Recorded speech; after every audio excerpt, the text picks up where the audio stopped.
I had a pretty rough early 20s in my life. I was arrested multiple times and I got myself in a lot of uncomfortable situations. It wasn't until I was in law school that it became clear what was going on during that previous decade of my life. In spite of my struggles through my 20s, I was able to get into Georgetown Law School. It's because I scored really high on the LSAT, that's the entrance exam, and so I was able to get into Georgetown. But when I got there, that didn't mean that I didn't have all those same struggles I had, leading up to that point, and everything was extremely difficult, and I didn't understand why. But during the summer of my 1L year, the first year of law school, I went out to California because my girlfriend's mom died. And at the wake, I met the brother-in-law, and when he shook my hand, he said, "Dear Lord, do you have acromegaly?"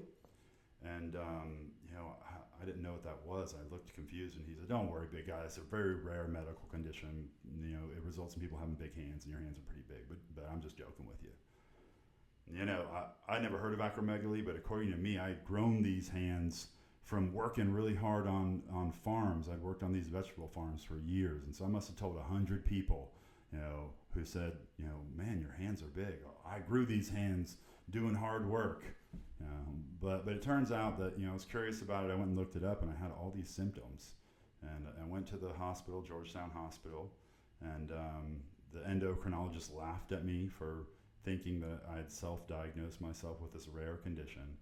But, the blood work came back. Turns out I did. I had acromegaly. That's a form of gigantism, and it's caused by a tumor on your pituitary gland. Same condition that Andre the Giant had. And coincidentally, in high school, my America Online screen name was Fezzik1982, and that's Andre the Giant's character in The Princess Bride. And I didn't discover until 15 years later that we shared this medical condition. When I got the diagnosis, I didn't connect it to all those struggles throughout my 20s. But when I got the tumor removed after my second year of law school, it was like a cloud was lifted, and I could see the world clearly, and I could understand my role in it a lot better.